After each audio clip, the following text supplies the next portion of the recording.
មានរឿងដ៏ចម្លែកមួយនៅក្នុងសម័យសង្គ្រាមត្រជាក់ CIA បានចំណាយលុយ$20 លានដើម្បីបង្វែរឆ្មាមួយក្បាលឲ្យក្លាយជាភ្នាក់ងារសម្ងាត់នេះជារឿងពិតនៅទសវត្សរ៍ទី60ឆ្នាំ1960សង្គ្រាមត្រជាក់ CIA បានបង្កើតគម្រោងសម្ងាត់មួយដែលប្រើឆ្មាធម្មតាមួយក្បាលដើម្បីធ្វើជាឧបករណ៍ឃ្លាំមើលហើយគម្រោងសម្ងាត់មួយនេះបានរួមបញ្ចូលនៅបច្ចេកវិទ្យាជីវវិទ្យានិងចារកម្មនៅក្នុងការពិសោធន៍មិនធម្មតាមួយនៅក្នុងប្រវត្តិសាស្ត្រដែលគេដាក់ឈ្មោះថា Acoustic Kitty ផែនការគឺដើម្បីបង្វែរឆ្មាទៅជាភ្នាក់ងារស៊ើបការសម្ងាត់ដោយគេធ្វើការវះកាត់ឆ្មានោះបំពាក់វាជាមួយនឹងមីក្រូហ្វូននិងឧបករណ៍បញ្ជូនសំឡេងដែលបង្កប់នៅក្នុងខ្លួនរបស់វាក្នុងគោលបំណងចាប់យកការសន្ទនារបស់មន្ត្រីសូវៀតនៅក្នុងសម័យនោះពួកគេបានធ្វើការវះកាត់ឆ្មានោះដោយដាក់មីក្រូហ្វូននៅក្នុងប្រឡោះត្រចៀករបស់វានិងឧបករណ៍បញ្ជូនសំឡេងនៅគល់ក្បាលរបស់វានិងអង្តែនមួយនៅតាមកន្ទុយរបស់វាដោយគម្រោងសម្ងាត់មួយនេះគេបានចំណាយថវិកាដែលស្មើនឹង$20 លាននៅពេលនោះដែលមានតម្លៃជាង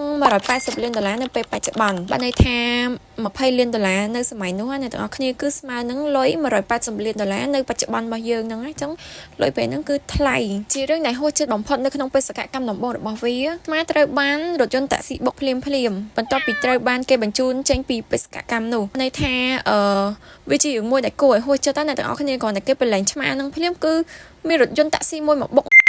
ចឹងបេសកកម្មហ្នឹងគឺបរាជ័យទាំងស្រុងហ្មងអ្នកទាំងអស់គ្នាគឺវាអត់មានបានការអត់មានបានផលប្រយោជន៍អីទាំងអស់ហ្មងចឹងអ្នកទាំងអស់គ្នារឿងហ្នឹងគឺជារឿងដែលចម្លែកបំផុតហ្មងនៅក្នុងសម័យសង្គ្រាមត្រជាក់ដែលយើងទាំងអស់គ្នាអត់សូវចាប់អារម្មណ៍ឬក៏អត់ដែលបានដឹងតតែសោះហ្មងចឹងបន្ទាប់ពីអ្នកទាំងអស់គ្នាបានស្ដាប់សាច់រឿងដ៏ចម្លែកហ្នឹងហើយមានមតិយោបល់មិនដែរអាចខមមិននៅក្នុងវីដេអូហ្នឹងបាន